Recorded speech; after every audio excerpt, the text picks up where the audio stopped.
کہ اگر اس قرآن مجید میں کوئی شے سوائے سورۃ العصر کے نازل نہ ہوتی تب بھی وہ لوگوں کی ہدایت کے لیے کافی. لو لم ينزل من القرآن سواها لکفت الناس.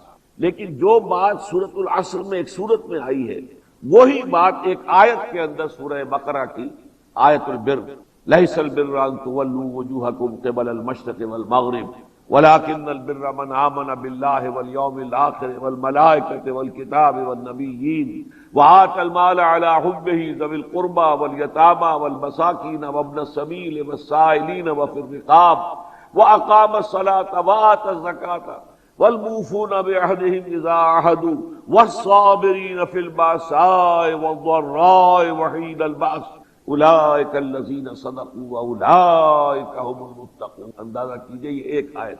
اسی طرح کی آیت جو ہے پھر آیت اختلاف بھی ہے، وہ ہم پڑھ چکے ہیں.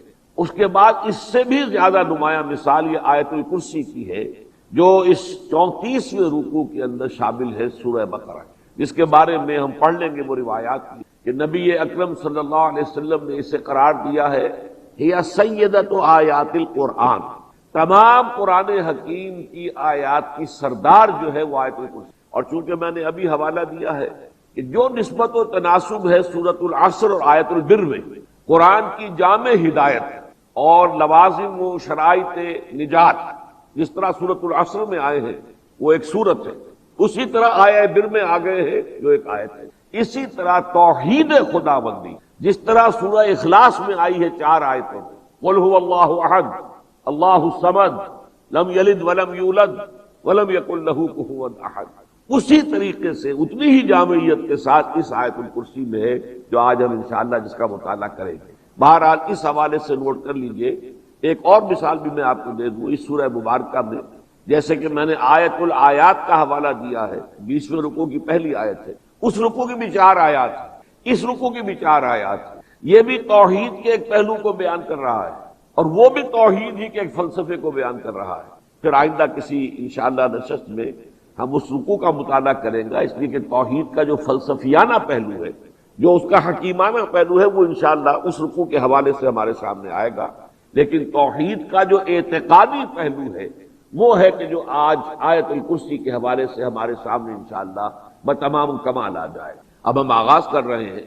سب سے پہلی آیت جو ہے اس کا تعلق ہے انسان کے عمل سے. یوں سمجھیے کہ جیسے ایک انگوٹھی ہو اور اس میں کوئی نگینہ بہت بڑا خوبصورت یا کوئی ہیرا جڑا ہوا ہے، لیکن پھر دونوں طرف اس کے بازو ہوتے ہیں. اسی طرح آیت الکرسی ہے بڑا نگینہ یا بڑا ہیرا، اور اس کے دونوں اطراف میں، اس کے شروع میں اور اس کے بعد، اس سے پہلے اور اس کے بعد جو آیات ہیں، ان کا تعلق عمل سے. آیت الکرسی کا تعلق عقیدے سے ہے، ایمان سے ہے، نظریے سے ہے، فکر سے ہے، سوچ سے ہے. لیکن اس کے 2 تقاضے جو ہیں عملی، وہ ہے کہ جو آیت الکرسی سے ایک آیت قبل اور آیت الکرسی کے ایک بعد آیت والی آیت جو ہے اس کے اندر آتے ہیں. یا ایھا الذین آمنوا، اے اہل ایمان، انفقوا مما رزقناکم، خرچ کر دو، کھپا دو، لگا دو، صرف کر دو ان سب چیزوں میں سے جو ہم نے تمہیں دی ہے.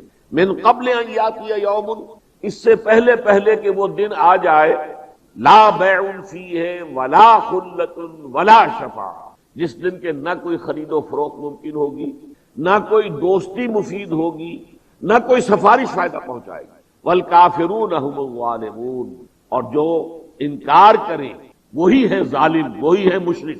اب اس آیت میں پہلے تو میں چاہوں گا کہ آپ لفظ انفاق کو اچھی طرح سمجھیں، اور یہ کہ یہ انفاق جو ہے، انفاق فی سبیل اللہ، یہ اس سورہ مبارکہ کا، سورہ بقرہ کا جو نصف ثانی ہے، یہ 2 حصوں میں منقسم ہے. جن حضرات نے دورہ ترجمہ قرآن میرا سماعت فرمایا ہے یا قرآن حکیم کی صورتوں کا جو باہمی ربط میرا ایک کتابچہ ہے، اس میں میں نے تفصیل بیان کی ہے کہ سورہ بقرہ کے 2 حصے ہیں. نصف اول میں اصل خطاب ہے سابقہ امت مسلمہ یہود کے ساتھ، یا بنی اسرائیل یا بنی اسرائیل یا بنی اسرائیل. نصف ثانی میں سارا خطاب ہے موجودہ امت مسلمہ یعنی امت محمد صلی اللہ علیہ وسلم. اسی لیے میں نے ایک نام تجویز کیا ہے سورہ مبارکہ کا، سورۃ الامتین. یہ 2 امتوں کی صورت ہے کہ اس کا نصف اول جو ہے اس کا تعلق جو ہے سابقہ امت مسلمہ سے ہے، جس کو معزول کیا گیا اور اس کی جگہ یہ نئی امت فائز کی گئی. اور اس کا جو حصہ ثانی ہے، نصف ثانی، اس کا تعلق جو ہے وہ امت مسلمہ سے ہے، امت محمد سے ہے صلی اللہ علیہ وسلم۔ یہ جو دوسرا حصہ ہے اس میں 4 مضامین کی لڑیاں ہیں، 2 ہیں احکام شریعت، کیونکہ یہ پہلی ہے مدنی صورت، اور مدنی صورت کے اندر احکام آئے ہیں، شریعت کے احکام۔ آپ کو مکی صورتوں میں وہ احکام نہیں ملتے، مکی صورت میں تو بنیادی بحثیں ہیں، ایمانیات کی بحثیں، فکری بحثیں ہیں، نظری بحثیں ہیں، لیکن یہ کہ اصل میں شریعت کا جو ڈھانچہ آتا ہے وہ تو ہے مدنی صورتوں میں، اور اس کا جو بلو پرنٹ ہے وہ سورہ بقرہ میں تیار ہوا ہے، پھر اس کی جو ہے تعمیر ہوتی ہے اور تکمیل جا کر ہوگی سورہ مائدہ پر۔ اس اعتبار سے اس میں شریعت، اب شریعت کی 2 لڑیاں ہیں۔ شریعت کا ایک حصہ عبادات، چنانچہ یہاں روزے کے احکام آئے، حج کے احکام آئے، نماز کے بعد احکام آئے، یہ ہے عبادات۔ ایک ہے معاملات، وراثت کا معاملہ کیا ہو، شادی بیاہ کا معاملہ کیا ہو، طلاق کے معاملات کیا ہو، شراب اور جوئے کے بارے میں کیا حکم ہے، یہ ساری چیزیں جو ہے جن کا تعلق انسان کی عملی زندگی معاملات سے۔ تو 2 لڑیاں تو یہ ہے شریعت کی، عبادات اور معاملات، اور 2 لڑیاں ہیں جہاد فی سبیل اللہ کی۔ لیکن یہ جہاد فی سبیل اللہ جو ہے مدنی دور میں آ کر اب یوں سمجھیے کہ 2 لڑیوں میں تقسیم ہو گیا ہے۔ قتال فی سبیل اللہ، اس لیے کہ ابھی مکی دور میں قتال نہیں تھا، اب جہاد نے شکل اختیار کی قتال کی، اب جنگ کا معاملہ ہے۔ قتال فی سبیل اللہ اور انفاق فی سبیل اللہ، اس لیے کہ ظاہر بات ہے کہ جنگ کے لیے سامان حرب و ضرب کی ضرورت ہے، اسلحہ کی ضرورت ہے، رسد کی ضرورت ہے، لہذا اس میں مال چاہیے۔ جب تک کہ مالی ذرائع نہ ہو آپ جنگ جو ہے اس کا آغاز نہیں کر سکتے۔ اس لیے اب یہاں پر جہاد فی سبیل اللہ کو 2 واضح لڑیوں میں تقسیم کر دیا گیا، قتال فی سبیل اللہ اور انفاق فی۔ لیکن یہ جو 4 لڑیاں ہیں یہ ایسا نہیں ہے کہ ایک مضمون مکمل ہو جائے پھر دوسرا پھر تیسرا پھر چوتھا، بلکہ یہ 4 لڑیاں ہیں جیسے کہ رسی کے اندر ہم بٹ دیتے ہیں رسی کو، آپ 4 لڑیاں ہیں اس کو بٹ دیا آپ نے اور رسی بنا دی، نتیجہ کیا ہوگا کہ اب یہ جو ہے مسلسل نظر نہیں آئے گی کوئی لڑی۔ مثلا یہ کہ ایک اگر لال ہے، ایک نیلی ہے، ایک پیلی ہے، ایک ہری ہے، تو اب آپ کو رنگ کٹوا نظر آئیں گے رسی کے اندر، لال ہے، پیلا ہے، نیلا ہے، ہرا ہے، پھر لال ہے، پھر نیلا ہے، پھر پیلا ہے، پھر ہرا ہے۔ اس طریقے سے یہ 4 مضامین جو ہے یہ 19ویں رکوع سے لے کر اور 40ویں رکوع تک یہ 4 مضامین کٹوا آپ کو ملتے ہیں، بظاہر کٹوا ہیں، لیکن اگر لڑیاں کھول دی جائیں تو گویا کہ ہر لڑی مسلسل ہے، ایک مضمون ہے انفاق فی سبیل اللہ کا، ایک مضمون ہے قتال فی سبیل اللہ کا، ایک مضمون ہے عبادات کا، ایک مضمون ہے معاملات کا۔ تو انفاق فی سبیل اللہ پر کئی مرتبہ اس سے پہلے، چونکہ وقت کم ہے میں اس میں تفصیل میں نہیں جا سکتا، ابھی حال ہی میں نے اس کا درس دیا ہے جو میرا تسلسل کے ساتھ درس چل رہا ہے، جو قرآن آڈیٹوریم ہے۔ ایک مرتبہ تو میں ختم کر چکا ہوں میرے قرآن کا درس وہاں، لیکن اب دوبارہ شروع ہوا ہے، تو وہ اب اس مقام پر تھا، اسی کے حوالے سے میں نے یہاں کے لیے بھی اسی کا فیصلہ کیا، تو میں نے تفصیل سے پھر اس میں لڑی کھول کر بتا دی کہ انفاق فی سبیل اللہ کے ضمن میں کون کون سی آیات آ چکی، اور اس کے بعد آپ دیکھیں گے آگے جا کر 2 رکوعوں کے بعد پورے 2 رکوع آئیں گے انفاق فی سبیل اللہ، جیسے قتال فی سبیل اللہ پر منفرد آیات نہیں آئیں، اور پھر 2 رکوع آئے ہیں آیت الکرسی سے پہلے والے 2 رکوع ہیں وہ جو طالوت اور جالوت کی جنگ کے حوالے سے قتال فی سبیل اللہ پر پورے 2 رکوع۔ تو اس طریقے سے یہاں پر بھی اب یہ آ رہا ہے انفاق کا معاملہ۔ انفاق جو ہے پہلے اس لفظ پر غور کیجئے، اگرچہ سورۃ المنافقون ہم نے یہاں پڑھی تھی، کچھ عرصہ ہوا اس وقت بھی اس پر بحث ہوئی تھی، لیکن پھر تازہ کیجئے، یہ تو در حقیقت کلا انہا تذکرہ، ذہن کے اندر ان چیزوں کو تازہ کرتے رہنا چاہیے، اور ایسا بھی ہوتا ہے کہ ہر مرتبہ ہر محفل میں کچھ لوگ نئے بھی ہوتے ہیں۔ عام طور پر اس کے معنی ہم کرتے ہیں مال خرچ کرنا، اللہ کی راہ میں مال خرچ کرنا، لیکن اصلاً یہ لفظ جو ہے اس سے بہت زیادہ وسعت کا حامل ہے، اس لیے کہ عرب جو ہے اس لفظ کا استعمال کرتے ہیں 2 چیزوں پر، مال خرچ ہو گیا، نفقۃ الدراہم، درہم جیسے ہم کہتے ہیں کہ اب پیسے ختم ہو گئے، تو نفقۃ الدراہم پیسے ختم ہو گئے، درہم ختم ہو گئے، اور ایک ہے نفق الفرس، گھوڑا مر گیا، گویا کہ جان کا چلے جانا بھی انفاق ہے، نفق ہے۔ چنانچہ ایک بڑی پیاری حدیث ہے حضرت معاذ بن جبل سے رضی اللہ تعالی عنہ، کہ جس کے آخر میں آتا ہے حضور فرماتے ہیں وما اسقل میزان عبد کدابۃ تنفق له فی سبیل اللہ، جو قیامت کے دن جب میزان نصب ہوگی، اعمال تلیں گے، نیکیوں کا اعمال ادھر ہیں اور بدی کے ادھر ہیں، اہل ایمان کے، ظاہر بات ہے کفار کے اعمال کا وزن نہیں ہوگا، وہ تو سیدھے جہنم میں جائیں گے. لیکن جو ایمان کے دعوے دار ہیں اور جن کے دلوں میں کچھ ایمان کی رمق تھی، ان کے اعمال جو ہیں ان کو تولا جائے. تو حضور فرماتے ہیں کہ نیکی کے پڑھنے کو سب سے زیادہ بوجھل کرنے والی شے، سب سے وزنی شے جو اس میں پڑے گی، وہ چوپایا ہوگا جو کسی مجاہد فی سبیل اللہ نے جب جہاد اس پر سوار ہو کر کیا اور اس میں وہ چوپایا کام آ گیا. اب آپ کو معلوم ہے، آپ گھوڑے کے اوپر سوار ہو کر جنگ میں حصہ لے رہے ہیں تو تیر جیسے انسانوں کو لگ سکتا ہے گھوڑے کو بھی لگ سکتا ہے. جیسے انسان جو ہے وہ شہید ہو جائے گا تو گھوڑا بھی گویا کہ اللہ کی راہ میں شہید ہو جائے گا. تو فرمایا کہ جتنا اس گھوڑے کی شہادت جو ہو جائے گی اللہ کی راہ میں، کدابۃ تنفق لہ فی سبیل اللہ، اللہ کی راہ میں جہاد کرتے ہوئے اس کی جو سواری کام آ گئی، اس سے جتنا وزن اس کی نیکی کے پڑھنے کے اندر پڑے گا اور کسی شے سے نہیں پڑے. تو گویا کہ انفاق کے اب معنی ہو جائیں گے جو بھی کچھ اللہ نے تمہیں دیا کھپاؤ. تمہیں وقت دیا ہے، کچھ مہلت عمر ہے 50 60 70 سال، اس کا اکثر حصہ لگاؤ اللہ کے دین کے، اس لیے کہ فی سبیل اللہ کا لفظ آیا ہے. انفاق جو ہے اللہ کے راستے میں، انفقوا مما رزقنا، جو کچھ ہم نے دیا ہے، اور اس میں انسان کو جان دی ہے، مال دیا ہے، اولاد دی ہے. اولاد کو لگاؤ اللہ کے لیے، اللہ کے دین کے لیے. یہ تو تمہارا سب سے بڑا سرمایہ ہے، سب سے بڑا ایسٹ ہے.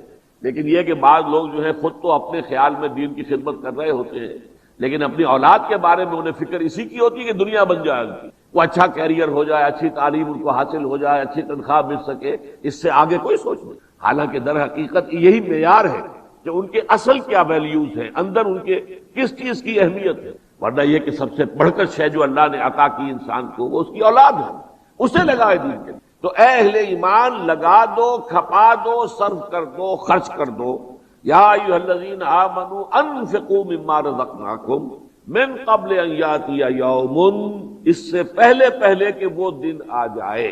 اب یہاں تذکرہ ہو رہا ہے قیامت کے دن کا، اور اس کے لیے 3 کیٹیگوریکل نفییں آ رہی ہیں. وہ دن یوم لا بیع فیہ ولا خلۃ ولا شفاعہ، جس دن نہ تو کوئی خرید و فروخت ہو سکے گی، نہ کوئی دوستی مفید ہوگی، نہ کوئی شفاعت فائدہ پہنچائے گی. یہ جو کیٹیگوریکل ڈینائل سے اچھی طرح نوٹ کر لیجئے، اس لیے کہ اگلی آیت الکرسی میں ایک ایکسیپشن بھی اس میں آئے گی. شفاعت جو ہے اس کی ایک شکل ہوگی اور وہ جائز ہوگی، لیکن ابھی جو ہے کیٹیگوریکل ڈینائل جو ہے اسے ذہن میں رکھ لیجئے. اور یہ بھی نوٹ کر لیجئے کہ اس سے بھی زیادہ سخت کیٹیگوریکل ڈینائل جو ہے ان چیزوں کا 2 مرتبہ سورہ بقرہ میں پہلے آ چکا ہے. ایک اس کے 6 رکوع میں اور ایک 15 رکوع میں. واتقوا یوما لا تجزی نفس عن نفس شیئا ولا ينفعها شفاعة ولا يؤخذ منها عدل ولا هم ينصرون لا يقبل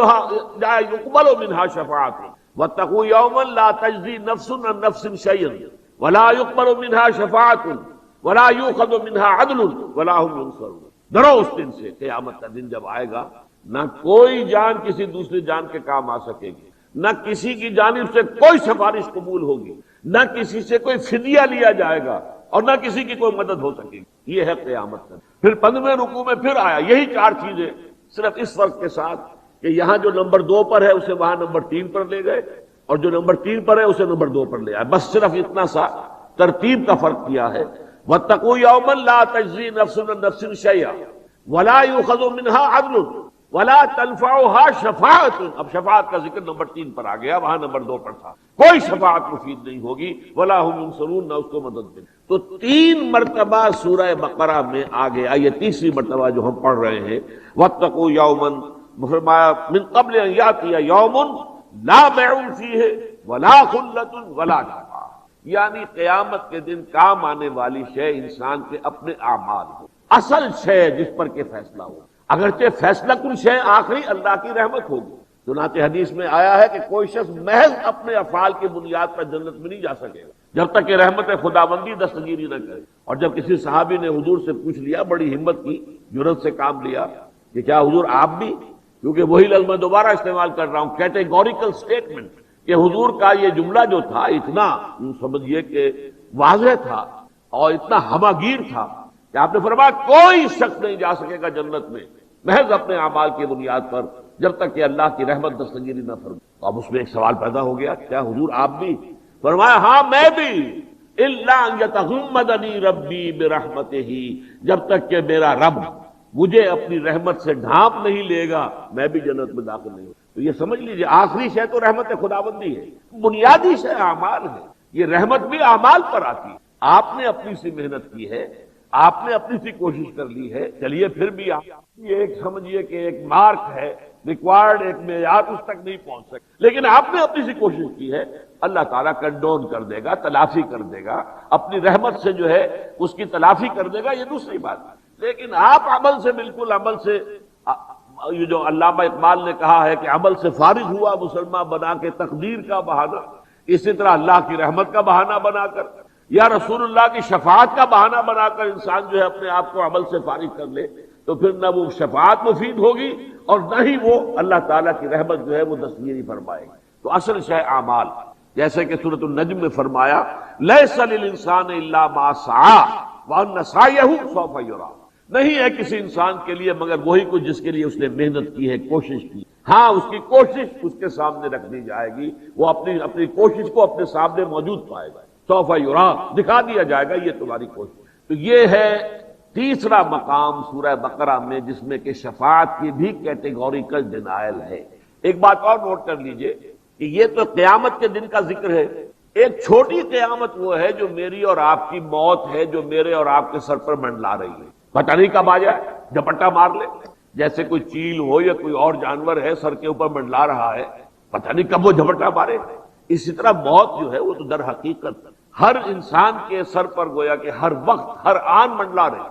اس کو حضور نے فرمایا کہ یہ بھی ایک چھوٹی قیامت ہے، من ماتا فقد قامت قیامتہ، جو شخص مر گیا اس کی قیامت تو آ گئی، یعنی اس لیے کہ اب وہ مہلت عمل تو ختم، اب اعمال اور کوئی نیکی کی کسب کرنے کی جو اس کے لیے کوئی امکان تھا وہ ختم ہو گیا، لہذا اس کی قیامت آ گئی۔ تو گویا کہ یہ قیامت صغریٰ ہے موت۔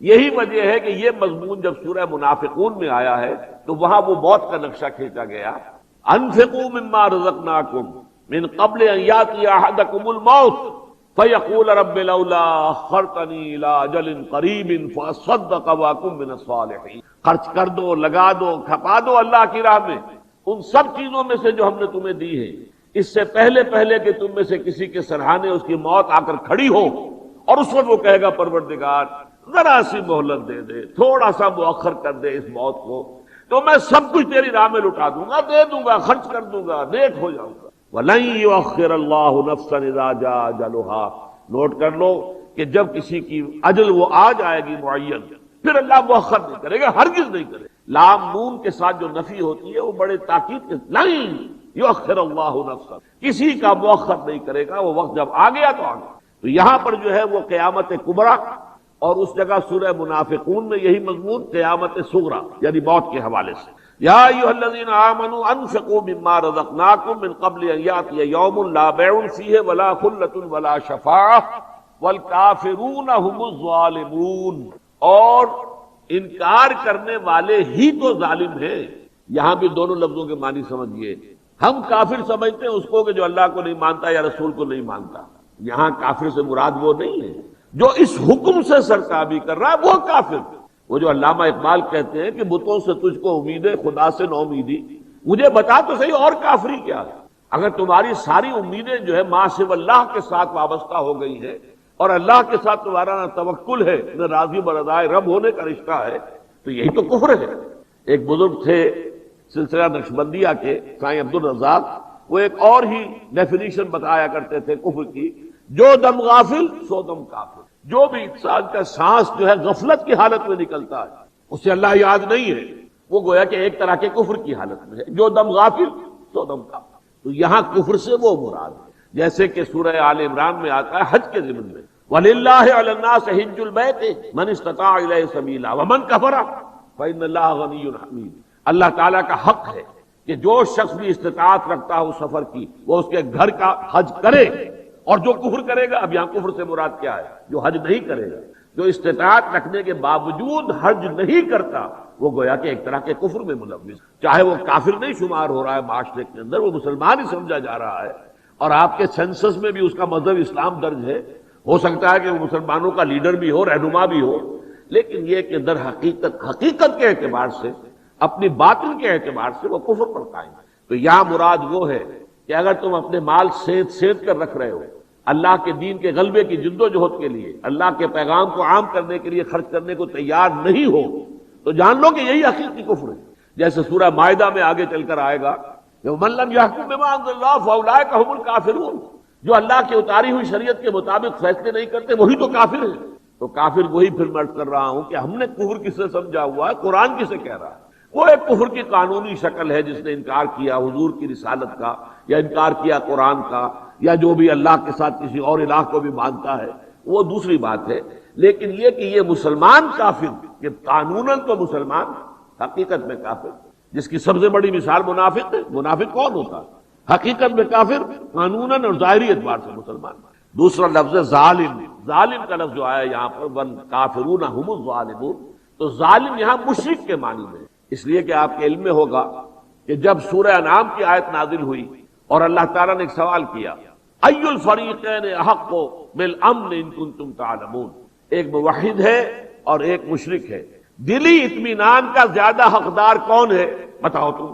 پھر اس کا جواب خود دیا، الذین آمنوا ولم يلبسوا ایمانہم بظلم اولئک لہم الامن وہم مہتدون، وہ لوگ جو ایمان لائیں اور اپنے ایمان میں کسی ظلم کی آمیزش نہ ہونے دیں، وہی ہے کہ جن کے لیے امن ہے اور وہی ہے ہدایت پر۔ تو صحابہ گھبرا گئے کہ حضور کون شخص ہوگا کہ جو کوئی بھی ظلم نہ کرتا، کوئی چھوٹا موٹا ظلم ہے، اپنی جان پر ظلم کر دیا ہے، کسی کے بارے میں کوئی بات ایسی کہہ دی ہے کہ جو ناحق تھی، کون بچے گا؟ اگر تو شرط یہی ہے کہ لم یلبسوا ایمانہم بظلم، جنہوں نے اپنے ایمان میں ظلم کا کوئی شائبہ شامل نہ ہونے دیا ہو، تو اس معیار پر کون پورا اترے؟ تو حضور نے فرمایا کہ یہاں ظلم سے مراد شرک، کہ جو ایمان لائے اور مشرک نہیں ہے، شرک سے اپنے آپ کو پاک کر لیا۔ چنانچہ پھر آپ نے آیت پڑھی، یہ ہمارے اس منتخب نصاب کا تیسرا درس ہے، سورہ لقمان کا رکوع، دوسرا رکوع جو ہے، تو یہ اس کا تیسرا درس ہے ہمارے منتخب نصاب کا۔ اس میں فرمایا گیا ان الشرک لظلم عظیم، سب سے بڑا ظلم جو ہے وہ شرک ہے۔ تو یہاں بھی سمجھیے والکافرون هم الظالمون، یہی لوگ کہ جو مال کا بخل کر رہے ہیں، سینت کر رکھ رہے ہیں، اللہ کی راہ میں صرف کرنے کے لیے آمادہ نہیں ہیں، یہی کافر ہیں اور یہی مشرک ہیں، اس لیے کہ ان کا معبود مال ہے، مال کی محبت ہے جو اللہ کی محبت سے بڑھ گئی ہے، اس لیے معبود کون ہوا؟ جیسے کہ حضور نے فرمایا تئس عبد الدینار و عبد الدرہم، ہلاک ہو جائے درہم و دینار کا بندہ۔ اب یہ درہم و دینار کا بندہ کون ہوتا ہے؟ درہم و دینار کو کسی نے پوجا تو نہیں ہے، کوئی نقدی سامنے رکھ کر کسی نے سجدہ تو نہیں کیا ہے۔ درہم و دینار کا بندہ کون ہے؟ جس کو درہم و دینار سے اتنی محبت ہے کہ وہ اللہ کے احکام کو پیچھے ڈال سکتا ہے درہم کے لیے، دینار کے لیے۔ جو شخص دولت کے حصول کے لیے اللہ کے احکام کو، اس کی شریعت کے احکام کو توڑ سکتا ہے، اس کا معبود دولت ہے، اللہ نہیں ہے۔ فرق صرف یہ ہے کہ ہندو جو ہے اس کے خیال میں لکشمی بائی ہے ایک دیوی دولت کی، کہ جس پر اس کی کرپا ہو جائے اس کے وارے نیارے ہو جائیں گے، تو وہ لکشمی بائی کو پوجتے ہیں۔ کیوں پوجتے ہیں؟ تاکہ اس کی نظر کرم سے ہمیں دولت مل جائے۔ ہم نے کہا لکشمی بائی کو ہٹاؤ جی، سیدھے دولت کو کیوں نہ پوجو؟ بس بیچ کا واسطہ ہم نے نکالا ہے، باقی یہ کہ وہ بھی لکشمی بائی کو پوجتا ہے اگر دیوی کو، تو دولت کے لیے پوجتا ہے۔ اگر ہم نے دولت کو پوجا ہے تو گویا کہ ہمارا معبود تو دولت ہے۔ تئس عبد الدینار و عبد الدرہم، جو لوگ اس انفاق فی سبیل اللہ سے رکے رہتے ہیں مال کی محبت کی وجہ سے، جیسے کہ سورہ توبہ کی آیت ہے، بہت مرتبہ میں نے سنائی ہے، قل ان کان آباؤکم وابناؤکم واخوانکم وازواجکم وعشیرتکم واموال اقترفتموها وتجارۃ تخشون کسادها ومساکن ترضونها احب الیکم من اللہ ورسولہ وجہاد فی سبیلہ فتربصوا حتی یاتی اللہ بامرہ واللہ لا یہدی القوم الظالمین، قوم الفاسقین۔ اے نبی ان سے کہہ دیجئے کہ سن لو لوگو، اگر ہو تمہیں تمہارے باپ اور تمہارے بیٹے اور تمہارے بھائی اور تمہاری بیویاں یا بیویوں کے لیے شوہر اور تمہارے رشتہ دار اور تمہارے وہ مال جو تم نے بڑی محنت سے کما کر جمع کیے، اور تمہارے وہ کاروبار جن کے کساد کا تمہیں اندیشہ رہتا ہے مندہ نہ ہو جائے، اور تمہاری وہ بلڈنگیں جو تمہیں بڑی پسند ہیں، محبوب ہیں، بڑے چاؤ اور لاڈ کے ساتھ ان کو بنایا ہے اور سنوارا ہے اور آرکیٹیکچرل ٹچز اس کو دیے ہیں، خوبصورت بنایا ہے، اگر یہ چیزیں محبوب تر ہیں، احب الیکم من اللہ ورسولہ وجہاد فی سبیلہ، اگر یہ زیادہ محبوب ہے اللہ سے، اللہ کے رسول سے، اللہ کی راہ میں جہاد سے، فتربصوا، تو جاؤ انتظار کرو، وہاں دفع ہو جاؤ، حتی یاتی اللہ بامرہ، یہاں تک کہ اللہ اپنا آخری فیصلہ سنا دے، واللہ لا یہدی القوم الفاسقین، اللہ ایسے فاسقوں کو ہدایت نہیں دیتا۔ یعنی زبردستی ہدایت دینا اللہ کی سنت نہیں ہے، وہ تو جو ہدایت کا طالب ہوگا، جو اس کے لیے کوئی بھاگ دوڑ کرے گا، جو اس کے لیے کوئی قربانیاں دے گا، اس کو ہدایت ملتی ہے۔ یہ دولت ایسی نہیں ہے کہ ایسے ہی بانٹ دی جائے، بلکہ یہ تو طالب کو ملتی ہے جو اس کے طلب کا حق ادا کرے۔ اب یہ تو ہو گیا عملی معاملہ، جیسا کہ میں نے عرض کیا آیت الکرسی کی دونوں طرف اس سے پہلے اور بعد میں عمل کا رخ آیا ہے۔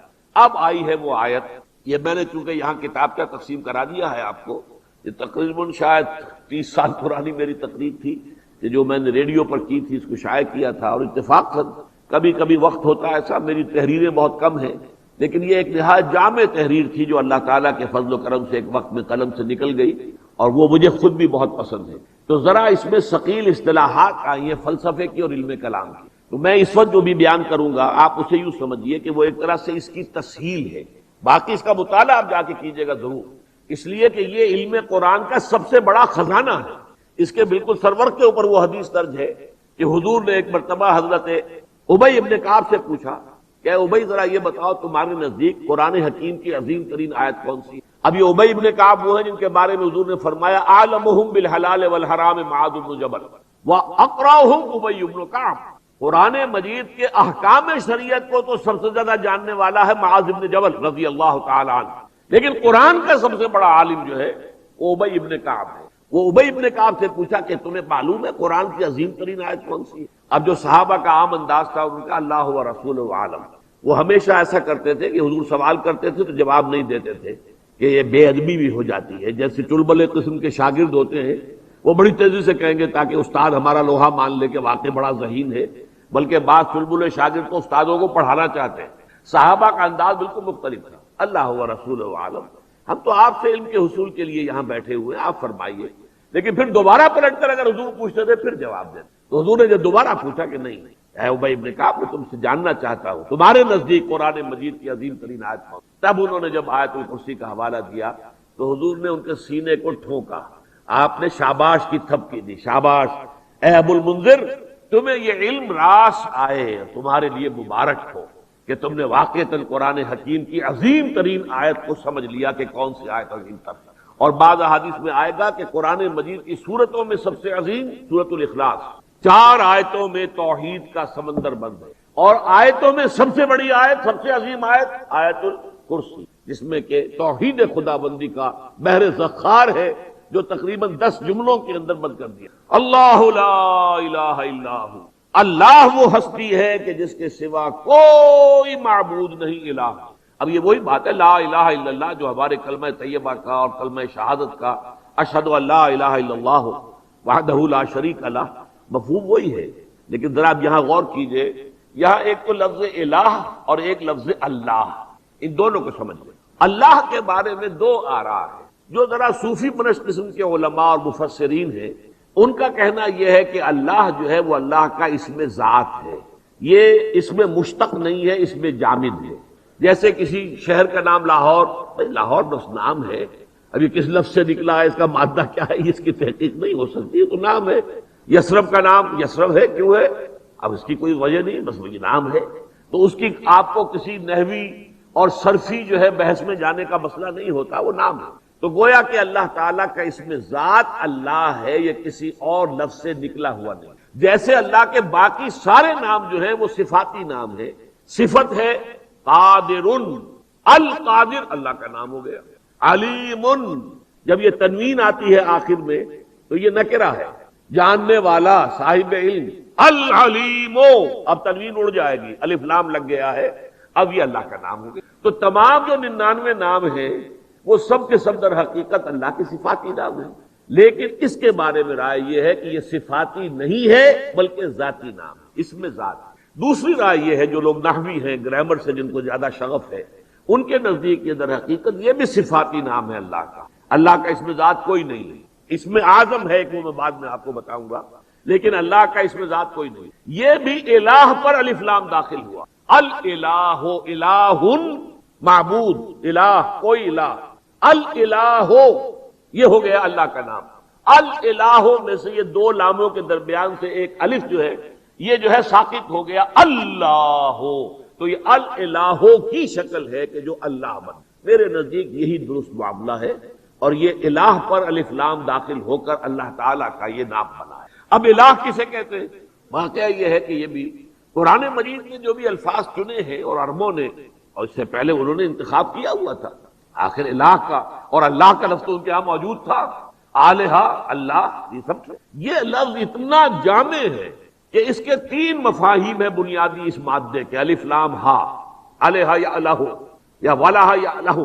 واو بھی چونکہ الفی کی بدلی ہوئی شکل ہوتی ہے، حروف علت کہلاتے ہیں الف اور واو، اور یہ ایک دوسرے میں تبدیل ہوتے ہیں۔ ایک تو الہ یا الہ کہتے ہیں اس کو کہ کوئی اپنی ضرورت کے لیے، اپنی تکلیف میں مدد کے لیے جس کی طرف رجوع کرتا ہے وہ اس کا الہ ہے۔ الہ الفصیل و الہ امہ، آپ نے گائے باندھی ہوئی ہے، اس کے تھنوں میں دودھ بھی ہے، ادھر بچڑا آپ نے باندھا ہوا ہے، وہ بھوکا بھی ہے اور وہ دودھ پینا چاہتا ہے لیکن بندھا ہوا ہے۔ اگر کہیں وہ کھل گیا تو جیسے دوڑ کر جائے گا تیر کی طرح، سیدھا وہ اپنی ماں کی تھنوں پہ جا کر چمٹ جائے گا۔ یہ ہے الہ یا الہ۔ الہ الفصیل و الہ امہ، وہ جو چھوٹا ہوا تھا اور دور کیا ہوا تھا بچہ، وہ اپنی ماں کی طرف لپک کر گیا۔ تو یہ ہے اپنی ضرورت کے لیے، احتیاج کے لیے، تکلیف کو دور کرنے کے لیے اور رزق کے لیے، روزی رسانی کے لیے، جدھر بھی انسان رجوع کرتا ہے، جس سے دعا کرتا ہے، جس سے مدد چاہتا ہے، وہی اس کا معبود، وہی اس کا الہ ہے۔ یہ ہے عوام کا تصور الہ۔ عام آدمی اسی معنی میں الہ کو مانتا، میں اپنی ضرورتیں ہیں، اپنی کوئی مصیبت ہے، کوئی بیماری ہے، اس میں پکار رہا ہے، کوئی اور مقدمہ آ گیا ہے تو اب بہت خشوع و خضوع سے دعائیں کر رہا ہے، اور کوئی معاملات آ گئے ہیں تو ضرورت میں، تکلیف میں، مصیبت میں، کسی حاجت کے لیے، احتیاج کی پورا اور رزق کے لیے جس کو پکارا جائے گا وہ الہ ہے۔ دوسرا تصور ہے وہ ہستی کہ جس کی کنہ کو انسان سمجھ نہ سکے، سوائے تحیر کے اور کچھ ہاتھ نہ آئے، یہ بھی الہ ولہ آتا ہے۔ اور اس معنی میں یہ ہے فلاسفہ کا تصور الہ کہ اللہ وہ یہ تو کہتے ہیں کہ ہاں ہے کوئی ہستی، لازماً ہے، کوئی خالق ہے اس کائنات، کیسا ہے یہ ہم نہیں جانتے۔ دور بینان بارگاہ الست جز پے این مرداند کے ہست، یہ جو دور تک دیکھنے والے ہیں بارگاہ الست میں، یعنی اللہ تعالیٰ کی معرفت میں جن کو بہت دور تک رسائی حاصل ہے، وہ اس کے سوا کچھ نہیں کہتے کہ ہے ضرور، باقی کیسا ہے کیا ہوا۔ اس کی میں مثال دیا کرتا ہوں کہ جیسے کیا مسئلہ ہے، جلدی کر لیا، جیسے کوئی شخص نابینا ہے اور کوئی بڑی فصیل ہے دیوار، اب وہ جا کر اس کو ٹٹولتا کہ ہاں دیوار تو ہے، لیکن یہ دیوار کتنی اونچی ہے، کتنی لمبی ہے، کیسی ہے، اس کی رنگت کیا ہے، کوئی سفیدی ہے اس پر یا لال رنگ ہے، کچھ نہیں پتا، ہے ضرور دیوار تو ہے۔ اسی طریقے سے ایک شخص جب غور کرتا ہے فلسفیانہ سطح پر تو اس نتیجے پر تو پہنچ جاتا کہ ہے، لیکن اس کے آگے کیسا ہے، اس کی شکل و صورت کیا ہے، یہاں تک کہ اس کی صفات تک کے بارے میں سوائے تحیر کے اور کچھ حاصل نہیں۔ دور بینان بارگاہ الست جز پے این بردہند کے ہس ہے صحیح۔ اور اسی کو انگریزی میں کہتے ہیں فلسفی میں کہ this universe is a concept, God is a percept. Perception یہ ہوتی ہے، پرسیپشن آپ نے چھو کر معلوم کر دیا، یہ آپ کی پرسیپشن ہے۔ کانسیپٹ یہ ہوتا ہے کسی شے کا پورا تصور آپ کے ذہن میں آ جائے، یہ دیوار کتنی اونچی ہے، کتنی لمبی ہے، کتنی چوڑی ہے، کیسے بنی ہوئی ہے، کس چیز کی ہے، یہ سیمنٹ کے بلاکس کی ہے یا اینٹوں کی ہے، کس چیز کی ہے، رنگ کیا ہے، یہ سارا کانسیپٹ جب آ گیا تو اس کو کہیں گے کانسیپٹ۔ کسی شے کا پورا تصور آپ کی گرفت میں آ جائے۔ اللہ کا کوئی تصور انسان کی گرفت میں نہیں آتا، لہذا کانسیپٹ نہیں ہے اللہ۔ اس کائنات کا جو علم ہمیں حاصل ہوتا ہے اپنے حواس خمسہ کے ذریعے سے، اس سے ہم کانسیپٹ تک پہنچتے ہیں، لیکن اللہ کی ذات میں پرسیپشن تو ہے، پرسیپٹ ہے گاڈ، کہ آدمی جانتا ہے کہ ہے۔ دور بینان بارگاہ الست جز پے این بردہند۔ تیسرا لیول جو ہے اس الہ کا وہ ہے کہ جو کسی کا محبوب حقیقی ہے، مطلوب حقیقی ہے، مقصود اصلی ہے، وہی اس کا الہ ہے۔ یہ صوفیہ کا تصور الہ ہے۔ لا محبوب الا اللہ، لا مقصود الا اللہ، لا مطلوب الا اللہ، یہ سب سے اونچا مقام، یہ توحید ہے، عملی توحید۔ اور جو میں نے آج عرض کیا تھا کہ اس سورہ مبارکہ کا جو 21واں رکوع ہے، وہ 20واں رکوع، وہ در حقیقت اس فلسفے پر ہے کہ در حقیقت توحید کا بنیادی فلسفہ یہ ہے کہ کہ اللہ تعالیٰ ہی انسان کا محبوب اور مطلوب اور مقصود بن کر بیٹھا. کوئی اور شے مطلوب اور مقصود اور محبوب ہونے کے درجے میں اللہ کے برابر نہ ہو، اللہ کے پاس نہ ہو. ہر شے نیچے. محبوب ہو، اولاد سے بھی محبت ہو، کوئی حرج نہیں، لیکن اللہ کی محبت سے نہیں. وہ بھی شے ہے، وہ الوطن من الایمان، وطن کی محبت بھی جائز ہے، اللہ کی محبت سے نہیں. لا محبوب الا اللہ، لا مقصود الا اللہ، لا مطلوب الا اللہ. یہ بھی گویا کہ اس مادے کے اندر بنیادی اس کے مفاہیم ہے. تو ان تینوں تصور، عوام کا تصور معبود، روزی رساں، حاجت روا، مشکل کشا. صوفیاء کا لا مقصود الا اللہ، لا مطلوب الا اللہ، لا محبوب الا اللہ. اور فلسفیوں کا کہ ہے کوئی معشوق ہے اس پردہ زنگاری میں، چرخ کو کب یہ سلیقہ ہے ستمگاری میں. کوئی تو ہے، وہی ہے، ہس، بس اس سے آگے ہم کچھ. لا الہ الا اللہ، اللہ لا الہ الا ہو. اللہ وہ ہستی ہے جس کے سوا کوئی الہ نہیں. الحی القیوم، وہ زندہ و جاوید ہے، از خود زندہ ہے، اور باقی جو بھی ہے ما سوی اللہ اس کو تھام کر رکھنے والا. یہ دو جو اسماء ہیں اللہ تعالیٰ کے، ان کے بارے میں یہ حدیث آپ کو اس کتابچے میں مل جائے گی کہ حضور نے فرمایا کہ اللہ تعالیٰ کا ایک اسم اعظم ہے کہ اس کے حوالے سے جب کوئی دعا کی جاتی ہے تو وہ ضرور قبول ہوتی. لیکن حضور نے یہ نہیں بتایا کہ وہ کون سا ہے. نشاندہی کر دی وہ قرآن کی 3 صورتوں میں ہے. سورہ بقرہ میں ہے، سورہ آل عمران میں ہے، اور سورہ طٰہٰ میں ہے. یہ بالکل ایسے ہی ہے جیسے رمضان میں لیلۃ القدر ہے، یہ اور وہ لیلۃ القدر خیر من الف شہر. تعین کے ساتھ نہیں بتایا، البتہ یہ کہ رمضان میں ہے، تلاش کرو، پورے رمضان کی راتیں جا کر گزارو. اگر تمہیں معلوم ہو لیلۃ القدر کتنی قیمتی ہے تو اس کے لیے 30 راتیں جاگنا کوئی بڑی بات تو نہیں، جبکہ وہ 1000 سال سے افضل ہے. اچھا یہ نہیں تو چلو 10 دن آخری عشرے میں تلاش کرو. چلو اور کمی کر دیتے ہیں، آخری عشرے کے جو طاق راتیں ہیں اس میں تلاش کرو. لیکن یہ تعین سے نہیں بتایا، لیکن یہ کہ کچھ ایسے اشارے 27ویں شب کے بارے میں گمان غالب ہے لوگوں کو، لیکن حضور نے نہیں بتایا صراحت کے ساتھ. بالکل وہی معاملہ یہاں ہے کہ حضور نے یہ فرما دیا کہ اس میں اعظم ایک ہے اللہ کا، جس کے حوالے سے جو دعا کی جائے گی لازماً قبول ہوگی. اور وہ 3 صورتوں میں. اب اس کی تحقیق کی ہے تو وہ یہ نام ہے. یہ 2 الفاظ، 2 نام اللہ کے اس طرح جڑ کر بریکٹ کی حیثیت سے سورہ بقرہ میں ہے، وہ تو ہم پڑھ رہے ہیں اس وقت. سورہ آل عمران کی پہلی ہی آیت میں ہے، دوسری آیت میں. پہلی آیت تو الف لام میم حروف مقطعات پر مشتمل ہے، لیکن دوسری آیت میں یہ دونوں ہیں. اور پھر سورہ طٰہٰ میں الحی القیوم. اس الحی اور القیوم میں ایک تو بات یہ نوٹ کیجئے کہ اللہ تعالیٰ کی چونکہ صفات کے بارے میں یہاں توحید صفاتی کا بیان تفصیل سے ہوگا، تو دیکھیے ہماری ایک مجبوری ہے، کمزوری ہے، ہماری ایک محدودیت ہے، لمیٹیشن ہے. ہماری زبان میں وہی الفاظ بطور صفت استعمال ہوتے مخلوق کے لیے بھی، انسانوں کے لیے بھی، اور اللہ کے لیے بھی. اللہ بھی عالم ہے، بندے بھی عالم ہوتے ہیں، علامہ بھی ہوتے ہیں. علام الغیوب وہ ہے، تو علامے تو یہاں بے شمار ہیں، بلکہ سیالکوٹ تو ایک ایسا شہر ہے وہاں سے جو نکلتا ہے علامہ ہوتا ہے. بہت سے جگہ ایسے بھی ہیں. بہرحال علامہ ایک ڈگری بھی تھی. بھاولپور یونیورسٹی جب ہوتی تھی اسلامی یونیورسٹی، ابھی جبکہ وہ پرانا دور تھا، اب تو خیر نہیں ہے، تو وہاں علامہ ڈگری تھی. وہاں سے جس کو ڈگری مل گئی وہ علامہ ہے. ہمارے علامہ شبیر احمد بخاری جو ہیں، جو ابتدائے خلافت میں ان کی نظمیں اور نعتیں شائع ہوتی رہتی، وہ علامہ اس اعتبار سے ہیں کہ بھاولپور کی جو جامعہ عباسیہ کہلاتی تھی وہ یونیورسٹی، تو اس کی ڈگری تھی علامہ. لیکن یہ کہ 3 چیزوں کا ذہن میں اپنے پوری طریقے سے استحضار رکھیے. جب کوئی صفت اللہ کے لیے استعمال ہوگی تو اس میں 3 چیزیں ہوں گی، اور جب وہی صفت بندوں کے لیے یا مخلوق میں سے کسی کے لیے ہوگی تو ان 3 کے برعکس چیزیں ہوں. وہ 3 چیزیں کیا ہیں؟ اللہ کی ذات بھی اپنی ہے، کسی اور نے نہیں بنائی ہے. اسی طرح اس کی صفات بھی ذاتی ہیں، کسی اور کی عطا کردہ نہیں ہے. نمبر 1. جبکہ جملہ مخلوقات میں جو بھی صفات ہیں وہ اللہ کی عطا کردہ ہیں، ان کا وجود بھی اللہ کا عطا کردہ ہے، ان کی صفات بھی اللہ کی عطا کردہ ہے. نمبر 2. اللہ کی ذات لا متناہی، اسی طرح اس کی صفات بھی لا متناہی، اینڈ لیس، لمٹ لیس، ہر شے کا جاننے والا، ہر شے پر قادر. یہ اب ہمارے پاس ہر کے سوا کوئی اور لفظ ہے نہیں، لیکن یہ کہ ما سوا کا معاملہ یہ نہیں. تمام صفات، ان کی ذات بھی محدود، صفات بھی محدود. نمبر 3. اللہ کی ذات بھی قدیم، صفات بھی قدیم، ہمیشہ سے. ایسا نہیں ہے کہ پہلے کوئی چیز نہیں تھی بعد میں آ گئی. جیسے ہمارا علم کیا ہے، پہلے تو جب ہم اپنی ماؤں کے پیٹ سے پیدا ہوئے ہیں تو کوئی علم ہمارے پاس نہیں تھا. یہ سارا اکتسابی علم ہے نا جو ہمیں حاصل ہوا ہے. لیکن یہ کہ اللہ تعالیٰ کا علم ذاتی ہے اور ہمیشہ سے.